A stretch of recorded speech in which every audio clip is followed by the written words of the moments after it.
એટલે કે Pedigree analysis છે એને લઈને ડિસ્કશન કરી ચૂક્યા. હવે પર્ટિક્યુલરલી આપણે જે વાત કરવા તરફ જઈ રહ્યા છીએ એ ટોપિક છે આપણા માટે સૌથી અગત્યનો, અને જેને લઈને એમસીક્યુઝ છે એ સોલ્વ કરવામાં બહુ બધી વાર ઘણા બધા પ્રોબ્લેમ્સ આવતા હોય છે. તો એ પ્રોબ્લેમ સોલ્વ કરવા માટે પહેલા આપણે પ્રોસેસને સમજવી પડે, અને એના પહેલા પણ એના સિમ્બોલ્સ છે એને એનાલાઇઝ કરવા પડે. એનું એનાલિસિસ થાય, આપણા માઇન્ડમાં કોન્સેપ્ટ ક્લિયર થાય, એના પછી એ એમસીક્યુ સોલ્વ કરવા માટે આપણે કેપેબલ છે એવું કહી શકાય. બરાબર? ફર્સ્ટ ઓફ ઓલ મારી જ વાત કરું, બરાબર, તો મેં પણ જ્યારે પહેલી વાર લાઈફમાં આ ચાર્ટ્સ જોયા હતા ત્યારે મને પણ એવું થયું હતું કે આ સોલ્વ કેવી રીતે કરવા. પણ થોડા જેનેટિક્સને લઈને ચેપ્ટર 5 ના કોન્સેપ્ટ છે તમારા ક્લિયર હશે તો આ પ્રોબ્લેમ સોલ્વ કરવામાં પ્રોબ્લેમ નહીં.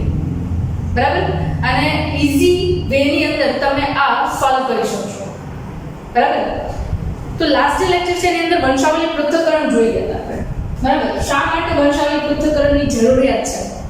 તો કે આપણે જોઈએ છીએ કે આપણે અહીંયાનું કલ્ચર છે એની અંદર એક ફેમિલી ટ્રી, વંશાવલીનો નકશો અથવા તો વૃક્ષ તૈયાર કરવામાં આવે છે, જેની અંદર ચોક્કસ લક્ષણને લઈને દરેક પેઢીમાંથી બીજી પેઢીમાં એ લક્ષણ આવતું હોય તો એને લઈને માર્કિંગ રાખવામાં આવે છે, અથવા તો એ સિસ્ટમ છે કે જેની અંદર આપણે એ દર્શાવીએ છીએ.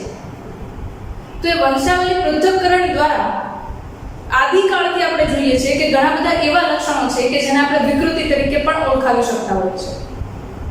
અને ઘણી બધી વાર એવું પણ બને છે કે એ રોગો છે અથવા તો વિકૃતિ છે એના કારણે જીવ છે એ પણ જોખમમાં રહેતો હોય. રાઈટ? તો એટલા માટે એનું એનાલિસિસ, એના માટેનું સ્ટડી છે એ આપણે બેઝિક સાયન્સની અંદર જોઈએ છે હાલમાં. બરાબર? તો સ્ટાર્ટ કરીએ.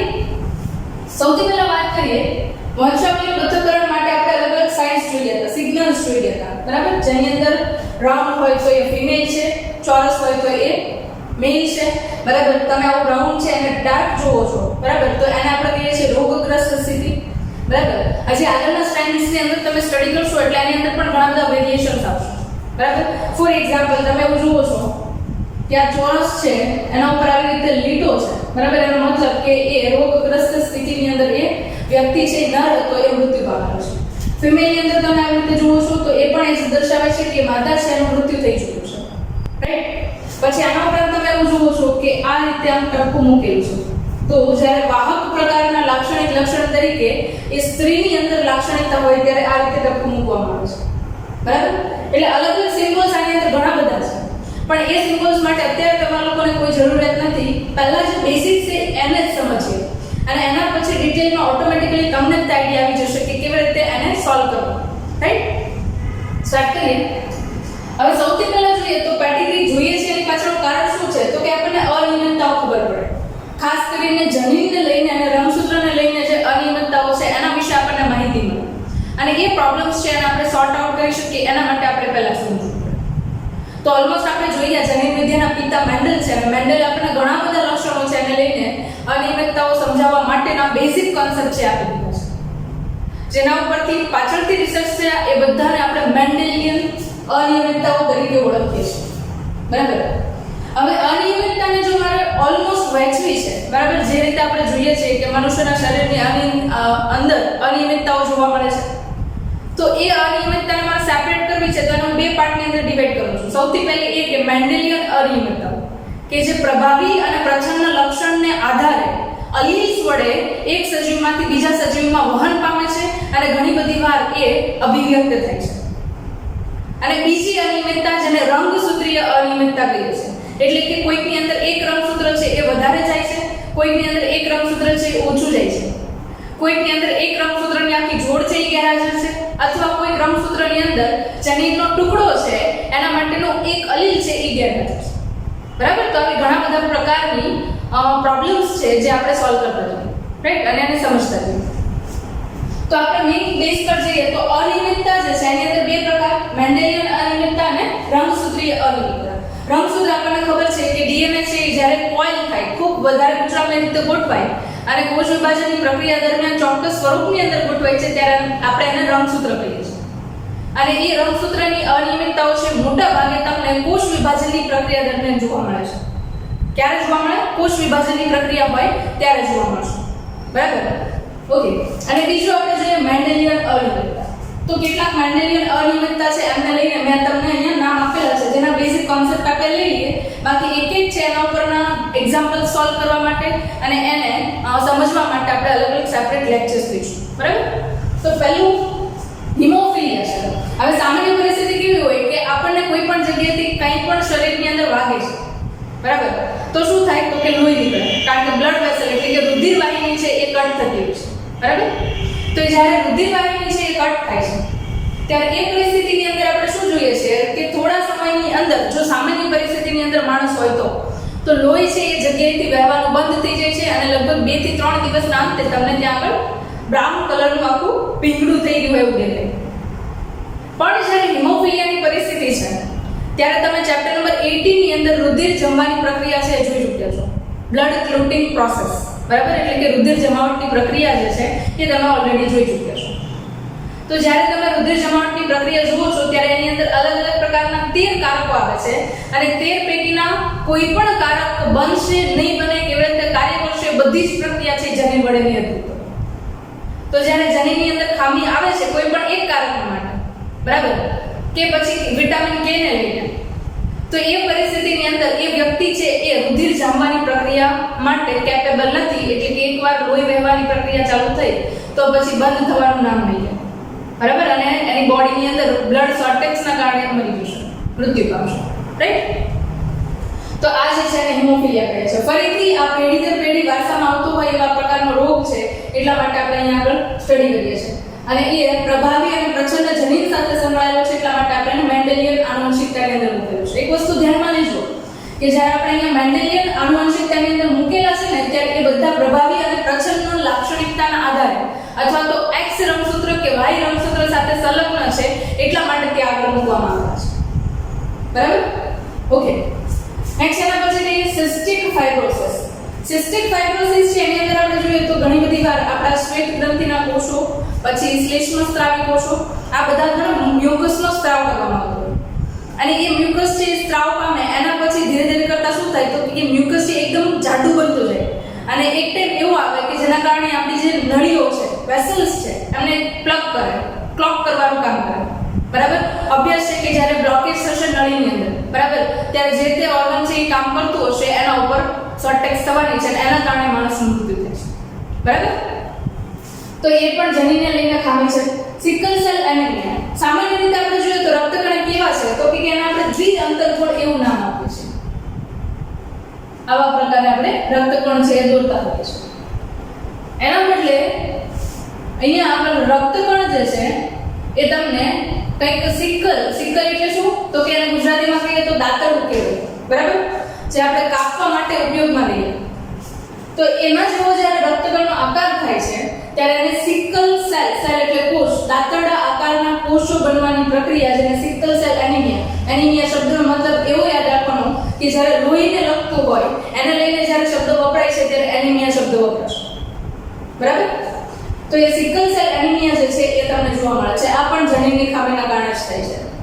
એના પછી છે રંગ અંધતા. રંગ અંધતા છે એ સામાન્ય રીતે અંધતા આપણને સમજાય કે કંઈક દેખાતું નથી તો એ શબ્દ માટે આપણે અંધતા વાપરીએ. અને અહીંયા આપણે રંગ અંધતા, તમને ખબર હોય તો આપણા આંખની સંરચનાની અંદર દંડ કોષો અને શંકુ કોષો આવેલા છે, બરાબર? એમાંના શંકુ કોષો છે પર્ટિક્યુલરલી કલરને સેપરેટ કરવા માટે કેપેબલ છે. એટલે કે લાલ રંગ છે, પીળો રંગ છે, બ્લુ છે, યલો છે, આવા અલગ અલગ કલર છે આપણી આંખ છે એ સેપરેટલી જોઈ શકે છે. પણ ઘણા બધા વ્યક્તિ એવા છે કે જેમને અંદર 3 કલર્સને લઈને સેપરેશન કરવાની કેપેસિટી હોતી નથી, એટલે કે ક્ષમતા નથી કે એ કલરને અલગ કરી શકે, બરાબર? તો એના માટે લાલ રંગ માટે છે, લીલા રંગ માટે છે અને ભૂરા રંગ માટે છે, બરાબર? આ ત્રણે ત્રણ આપણા પ્રાથમિક રંગ કહેવાય જેને મિશ્ર કરવાથી દ્વિતીય રંગો બનતા હોય, બરાબર? કારણ કે તમે નાના સ્ટાન્ડર્ડ્સની અંદર હશો ત્યારે કલરને લઈને પણ સબ્જેક્ટની અંદર સ્પેસિફિકેશન આવેલું હશે, બરાબર? અને એ સબ્જેક્ટની અંદર તમે જોઈ ગયા કે પ્રાથમિક રંગો જ્યારે ભેગા થાય મિક્સ કરીએ ત્યારે દ્વિતીય રંગો મળતા હોય છે, બરાબર? તો એ વસ્તુ છે એમાં માણસ છે એની આંખ વડે કલર સેપરેશન કરવાની કેપેસિટી નથી હોતી, બરાબર? તો એ પણ એક જેનેટિક ખામી છે જે આપણે આગળ વાત કરવાના છીએ. ફિનાઇલકેટોનુરિયા. હવે ફિનાઇલએલેનિન જે છે એક પ્રકારનો એમિનો એસિડ છે. આપણે જોઈએ છે કે આપણા શરીરની અંદર 20 થી 22 પ્રકારના એમિનો એસિડ છે, બરાબર? તો એ 20 થી 22 પ્રકારના જે એમિનો એસિડ છે એમાંનો એક એમિનો એસિડ છે જેને કહે છે ફિનાઇલએલેનિન, બરાબર? અને ફિનાઇલએલેનિન એમિનો એસિડ છે એને ટાયરોસિનમાં રૂપાંતરિત કરવા માટે એક ઉત્સેચક આવે છે અને એ ઉત્સેચક કોણ બનાવે તો કે પર્ટિક્યુલરલી કોષ જે હોય એની અંદર રહેલું કોષ કેન્દ્ર છે એમાં ડીએનએ છે અને ડીએનએ માં ચોક્કસ જનીન છે જે પ્રોટીન સ્વરૂપે ઉત્સેચકનું નિર્માણ કરશે. હવે જ્યારે આ જનીનની અંદર ખામી છે કે જે ઉત્સેચક સ્વરૂપે બનતા પ્રોટીનનું નિર્માણ કરી શકતા નથી ત્યારે ઓબ્વિયસ છે કે ફિનાઇલ એલેનિન છે એનું ટાયરોસિનમાં રૂપાંતરણ કરવા માટે જે ઉત્સેચકની જરૂરિયાત છે એ અહીંયા આગળ ગેરહાજર છે. તો એ પરિસ્થિતિની અંદર ફિનાઇલ કીટોનુરિયા એટલે કે ફિનાઇલ એલેનિન અને ફિનાઇલ પાયરુવિક એસિડ જે છે એના અમુક સંયોજનો છે શરીરની અંદર ભેગા થાય છે. બરાબર. તો એ પરિસ્થિતિની અંદર જે સર્જાય છે સ્થિતિ એને આપણે કહીએ છીએ ફિનાઇલ કીટોનુરિયા. બરાબર. અને લાસ્ટમાં છે થેલેસેમિયા. બરાબર. બહુ બધી વાર નામ સાંભળેલું હશે તમે. Thalassemia minor, thalassemia major. બરાબર. આ તમે શબ્દોથી વાકેફ હશો. જે ખાસ કરીને હિમોગ્લોબિનના બંધારણમાં રહેલી 4 શૃંખલાઓ 2 આલ્ફા અને 2 બીટા એની ખામીના કારણે સર્જાય છે. જે 16માં દેહિક રંગસૂત્ર ઉપર એનું જનીન આવેલું છે એના કારણે તમને એ ખામી દેખાય છે. બરાબર. તો આ બધી જ તમે જેટલી ખામી જોવો છો જેના માટે મેં તમને પ્રાઇમરી બેઝ આપ્યો છે. બરાબર. તો એ બધી જ ખામી છે એ એક પ્રકારે જનીન છે એના વડે નિયંત્રિત છે. અને જ્યારે ઓબ્વિયસ છે જનીનમાં ખામી આવશે ત્યારે આપણને આ પ્રકારની અનિયમિતતાઓ છે એ જોવા મળશે. હજી આ તો છે ને આપણે થોડા ઘણા પ્રમાણની અંદર નામ છે એને ડિસ્કસ કર્યા છે. બાકી આખી ડિટેલમાં ડિસ્કશન કરશું તો આના જેવી હજી ઘણી બીજી ડિસઓર્ડર્સ છે જે આગળના સ્ટાન્ડર્ડ્સની અંદર તમે જોશો કોલેજની અંદર સ્ટડી કરવા માટે જશો ત્યારે. બરાબર. પણ આ તો બેઝિક છે કે જેની અંદર તમે કોન્સેપ્ટ તમારા ક્લિયર કરવાનો છે. બરાબર. હવે કેવું છે કે અહીંયા આગળ આપણે સિમ્બોલના ફોર્મની અંદર એ આખી ચાર્ટ છે એને આઈડેન્ટિફાઈ કરવાની છે. અથવા તો કહું તો આ તમારી પાસે એક ચાર્ટ છે જેની અંદરથી તમારે ડિસાઈડ કરવાનું છે કે આ રોગ છે કયા પ્રકારનો છે, આ રોગ છે એ કયા પ્રકારનો છે. બરાબર.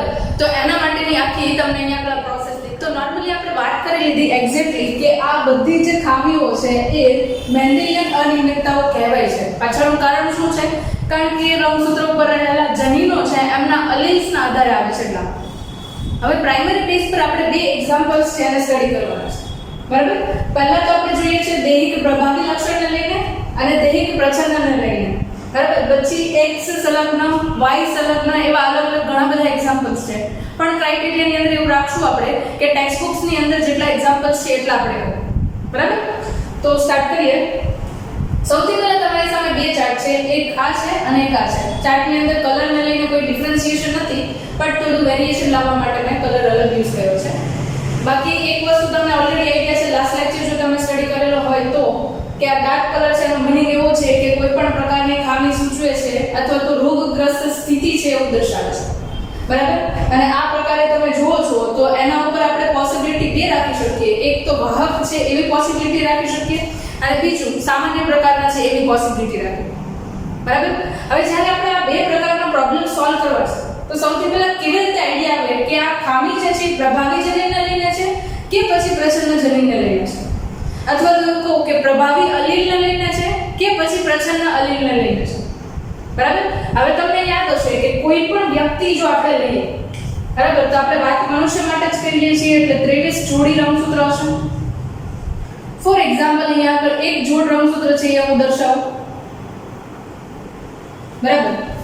હવે એક જોડ રંગસૂત્ર જે છે તો બંનેની અંદર સમાન લોકસ ઉપર સમાન જનીન આવેલું હશે. સમાન લોકસ ઉપર સમાન જનીન માટેના અલીલ્સ પ્રેઝન્ટ હશે. રાઈટ. તો અહીંયા આગળ હું એવું કહું કે કેપિટલ A જનીન હાજર છે તો અહીંયા આગળ ધારો કે આ રંગસૂત્ર પર પણ સેમ લોકસ ઉપર કેપિટલ A અલીલ હાજર છે. ધારો કે બીજા કોઈ પર્સનની અંદર આ ધારો કે 19મી જોડ છે રંગસૂત્રની. બરાબર. પર્સન 1 બીજા કોઈ પર્સનની અંદર જોઉં છું. બરાબર. તેની અંદર 19માં જોડ રંગસૂત્રની અંદર એક તમને આ પ્રકારે જોવા મળે છે. સમાન રંગસૂત્ર છે 19મી જોડ છે. બરાબર. વ્યક્તિ બીજો છે પર્સન 2 19મી જોડ રંગસૂત્રની છે. સમાન લોકસ ઉપર સમાન જનીન છે પણ અહીંયા પરિસ્થિતિ કંઈક અલગ છે. એની અંદર તમને કેપિટલ A અને સ્મોલ a મળે છે. બરાબર. ઓકે. અને થર્ડ પર્સન આપણે લઈએ છીએ ત્રીજો વ્યક્તિ આ જ રંગસૂત્રની જોડને લઈને તો એની અંદર 19મી જોડ રંગસૂત્રની છે એની અંદર અંદર ફરીથી તમે જુઓ છો એ જ સમાન લોકસ, એ જ સમાન રંગસૂત્રની જોડ 19મી જોડ અને સમાન રંગસૂત્ર ઉપર જીન છે એના અલીલ ટેક આવે છે. તમને ત્રણ પરિસ્થિતિ સામે દેખાય છે. એકની અંદર છે કેપિટલ A, બીજાની અંદર છે કેપિટલ A સ્મોલ a, થર્ડની અંદર આપણે જોઈએ છે સ્મોલ a સ્મોલ b. હવે આગળના આટલા બધા લેક્ચર્સની અંદર આપણે જેનેટિક્સને લઈને ઘણી બધી વાત કરી ચૂક્યા છીએ, તો આપણને એટલો આઈડિયા છે કે જ્યારે આપણે કેપિટલ સ્વરૂપે દર્શાવીએ છીએ ત્યારે એ શું દર્શાવે છે તો કે પ્રભાવી અલીલ હાજર છે એવું કહે છે. બરાબર. પછી સ્મોલ દર્શાવીએ છીએ એનો મતલબ છે પ્રચ્છન્ન અલીલ હાજર છે એવું કહીએ છીએ. બરાબર. પછી આનો આપણે હું કહું કે આપણી પાસે એવી પરિસ્થિતિ છે જેની અંદર એકમાં કેપિટલ A છે, બીજાની અંદર કેપિટલ A સ્મોલ a છે અને ત્રીજાની અંદર સ્મોલ a સ્મોલ a છે. તો એ આઈડિયા પણ છે તમને કે આ જે છે એનું શું કહીશું સમયુગ્મી પ્રભાવી જનીન અથવા તો સમયુગ્મી પ્રભાવી અલીલ. સમયુગ્મી પ્રભાવી અલીલ છે એવું તમારે સમજી લેવાનું.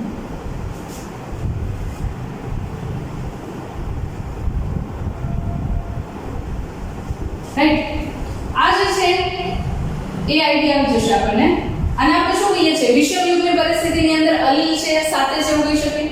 બરાબર. પણ પ્રભાવી તો કેપિટલ A જ છે, ભલે સ્મોલ a એની સાથે છે પણ સ્મોલ a છે એનું લક્ષણ અભિવ્યક્ત કરવાનું નથી. બરાબર. તો અહીંયા આગળ શું છે તો કે વિષમયુગ્મી પ્રભાવી અલીલ સાથેની જોડ છે એવું કહી શકીએ. વિષમયુગ્મી કીધું એટલે એની અંદર કેપિટલ અને સ્મોલ a હોય એટલે કે એક પ્રભાવી જનીન અને એક પ્રચ્છન્ન જનીન હોય એટલા માટે જ આપણે એને વિષમયુગ્મી કહીએ છીએ. થર્ડ છે એની અંદર તમે જુઓ છો કે સ્મોલ a છે તો એના ઉપરથી આઈડિયા આવી જાય કે સમયુગ્મી પ્રચ્છન્ન છે. સમયુગ્મી પ્રચ્છન્ન પ્રકારના જનીન છે. બંને અલીલ કેવા છે પ્રચ્છન્ન પ્રકાર. રાઈટ. તો આ પ્રકારે તમે જોઈ શકો છો કે ત્રણ અલગ અલગ પોસિબિલિટી છે. કારણ કે આપણે દ્વિકીય સજીવો છીએ, આપણા શરીરની અંદર બે રંગસૂત્ર હાજર હોય અને દરેકે દરેક રંગસૂત્ર જે છે એમની જોડી હોય છે. પહેલી રંગસૂત્ર કહું પહેલા રંગસૂત્રની જોડ તો એની અંદર બે રંગસૂત્ર હાજર હશે, બીજા રંગસૂત્રની જોડ કહું તો એની અંદર બે રંગસૂત્ર હાજર હશે. એટલે જોડીમાં રહેલા રંગસૂત્રો છે એમાં જનીન માટેના અલીલ છે એ પણ કેટલા હોય બે હોય. તો આ જનીન માટેના અલીલ છે બે છે. આટલું તમને ક્લિયર છે. હવે એક સામાન્ય સિદ્ધાંત છે જ્યારે આપણે દૈહિક પ્રભાવી કહીએ છીએ અને બીજું કહીએ છીએ દૈહિક પ્રચ્છન્ન. ઓકે. તો દૈહિક પ્રભાવી માટે જ્યારે હું વાત કરું છું ત્યારે એનો મતલબ એવો છે કે આપણે જોઈએ છે કે આપણા રંગસૂત્રની અંદર 23 જોડી છે એ પૈકીના 22 જોડી રંગસૂત્ર છે એ કેવા છે તો કે એ દૈહિક રંગસૂત્રો કહેવાય છે. અને 22 માં પૈકીનું 23મી જોડ ખાલી એને આપણે કહીએ છીએ લિંગી રંગસૂત્રની જોડ.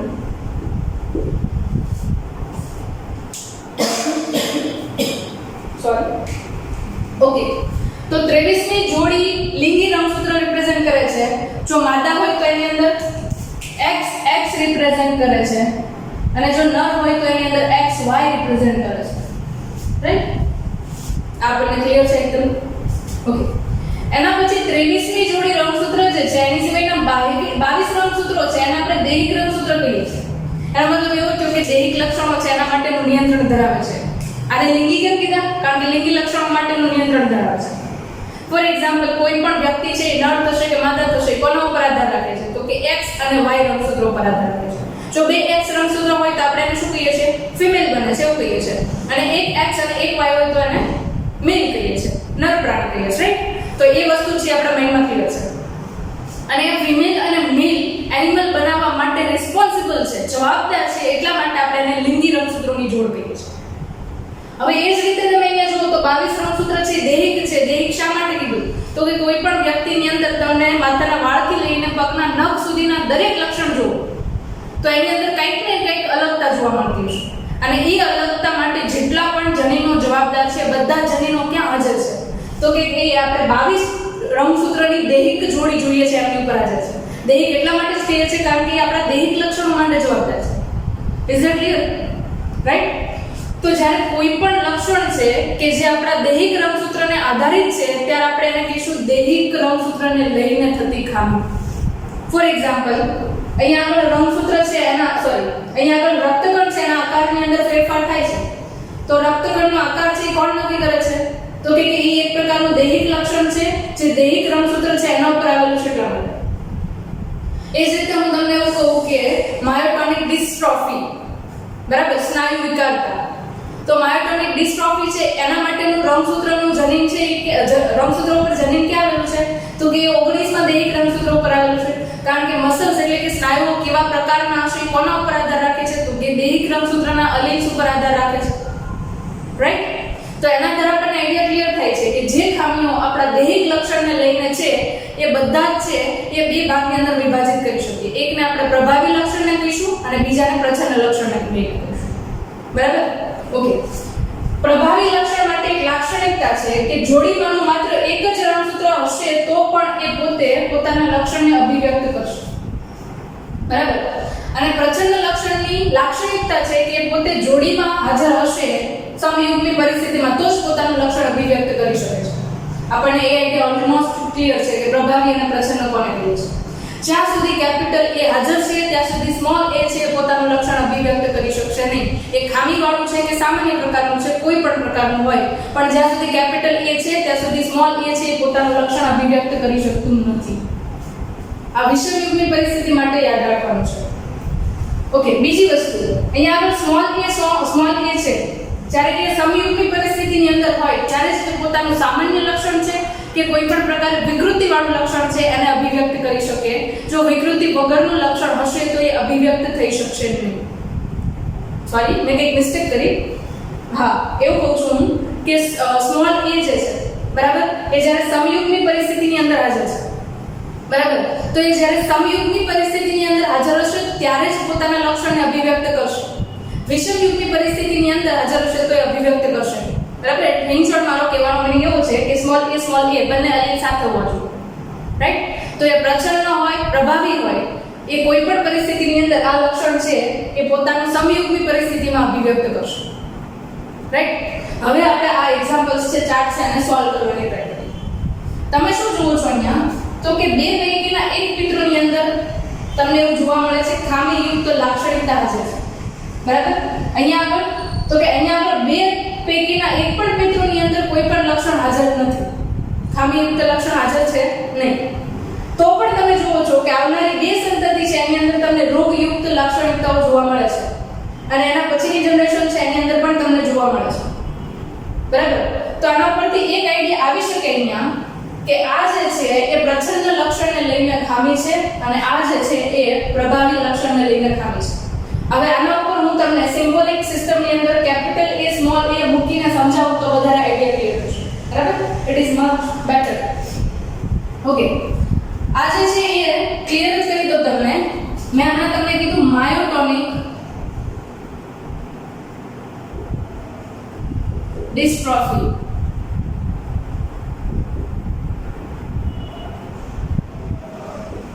બરાબર? જે 19 માં દૈહિક રંગસૂત્રને લગતી ખામી છે. 19 માં દૈહિક રંગસૂત્રની પ્રભાવી જનીનની ખામી છે.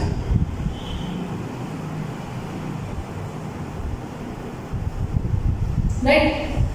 હવે પ્રભાવી જનીનની ખામી કીધી એટલે એક વસ્તુ તમને ક્લિયર થઈ ગઈ હોવી જોઈએ કે આ પરિસ્થિતિ હોય કે આ પરિસ્થિતિ હોય, કોઈ પણ પરિસ્થિતિ બે માંથી હશે કે જેમાં પ્રભાવી જનીન એક કે બે હાજર હશે તો ત્યાં પર એ વ્યક્તિ છે રોગગ્રસ્ત હશે.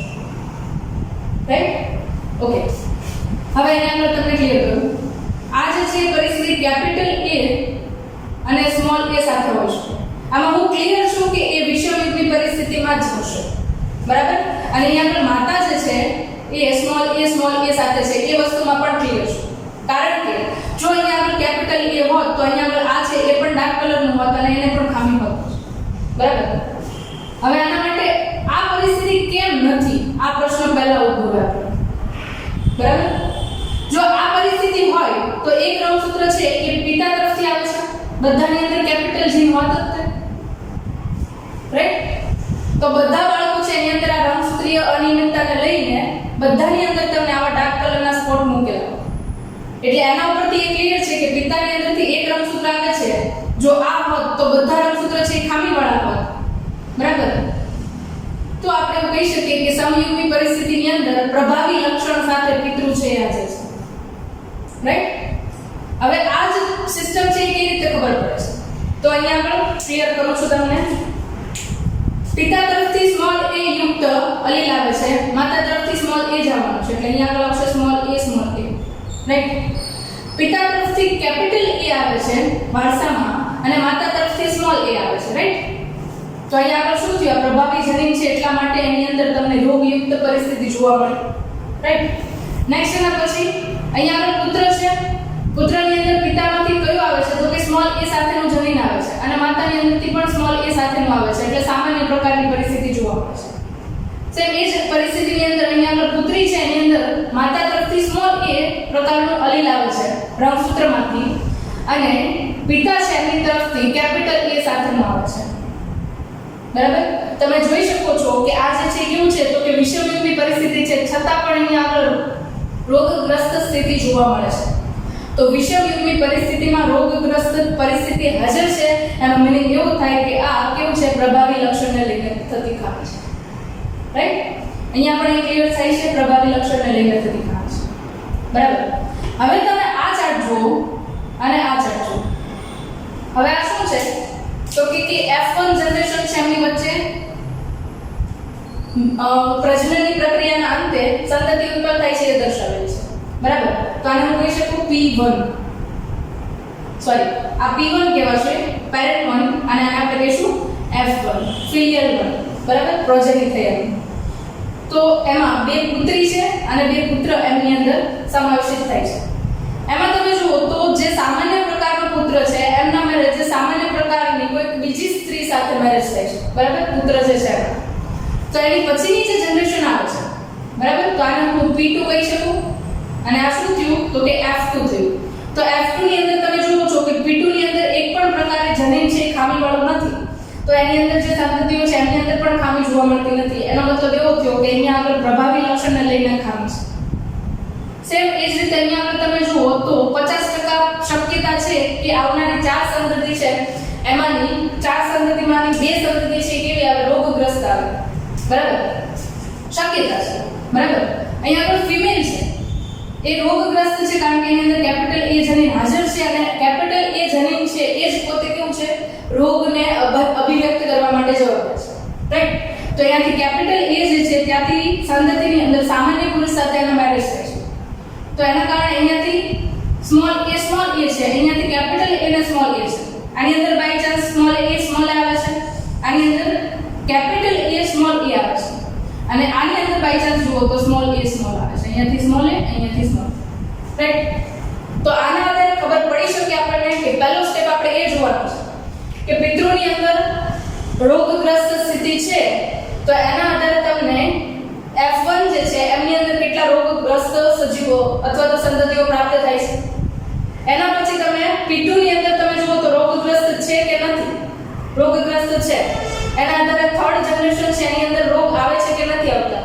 એ વસ્તુ તમે ક્લિયર કરો તો એના આધારે તમે નક્કી કરી શકો કે ચાર્ટ જે છે એની અંદર એ પ્રભાવી જનીનને લઈને ખામી છે કે પ્રચ્છન્ન જનીનને લઈને ખામી છે પહેલા તમે પ્રભાવી અને પ્રચ્છન્ન જનીનને લઈને જે થતી ખામી છે એને સમજો એના પછી તમે લિંગી રંગસૂત્રને લઈને થતી ખામી છે કે દૈહિક રંગસૂત્રને લઈને થતી ખામી છે સમજી શકશો બરાબર તો આ આઈ થિંક તમને લિંગી રંગસૂત્ર દૈહિક રંગસૂત્રને લઈને પ્રભાવી જનીનની ખામી છે એ ક્લિયર થઈ છે બરાબર બીજું આપણી પાસે જે એક્ઝામ્પલ છે એ ક્લિયર કરી દો દૈહિક પ્રચ્છન્ન જનીનને લઈને થતી ખામી છે દૈહિક રંગસૂત્રો ઉપર આવેલા પ્રચ્છન્ન જનીનને લઈને થતી ખામી છે આ ખાસ કરીને એક્ઝામ્પલ તમને આપવામાં આવેલું છે એ છે સિકલ સેલ એનિમિયાનું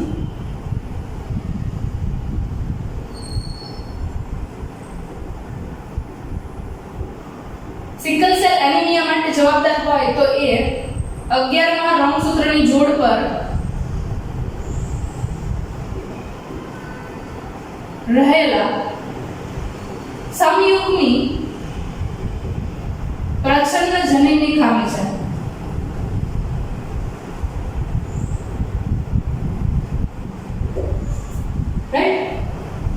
હવે કેવી રીતે ખબર પડે કે સમયુગ્મી પ્રચ્છન્નજનીની ખામી છે? સૌપ્રથમ બે પિતૃઓને જુઓ તો એમની અંદર તમને ખામી જોવા મળતી નથી. સિમ્બોલિક લેંગ્વેજની અંદર દેખાડું તો અહીંયા આગળ આ શું છે તો કે કેપિટલ A છે અને કેપિટલ A સ્મોલ a છે. બંને છે એ કેવી પરિસ્થિતિમાં છે? વિષમયુગ્મી પરિસ્થિતિમાં. હવે તમે આ પરિસ્થિતિ જોઈ જ છે બરાબર, તો આ કઈથી સમયુગ્મી પરિસ્થિતિ થઈ.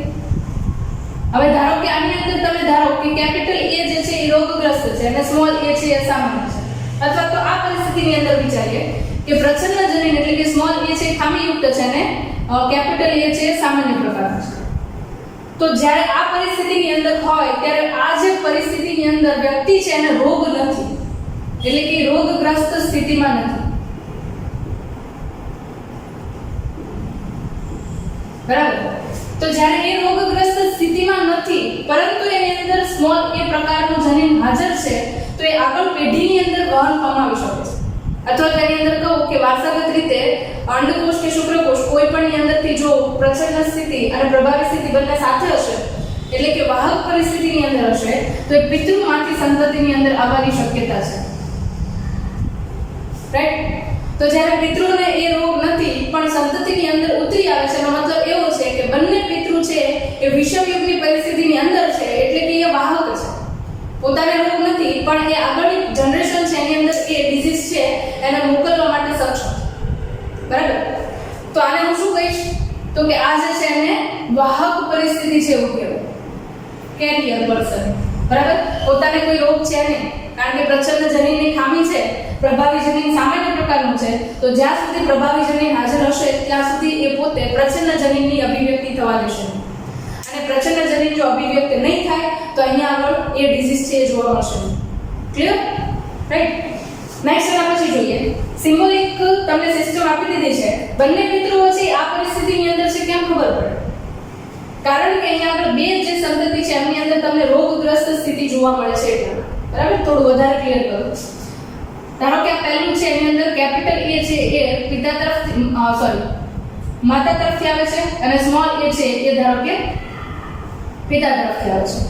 એ જ રીતે અહીંયા આગળ બીજી પુત્ર તરીકેની સંતતિ છે એની અંદર તમે જુઓ તો સ્મોલ a છે એ પિતા તરફથી આવે છે અને સ્મોલ a છે એ માતા તરફથી આવે છે, તો સ્મોલ a થઈ.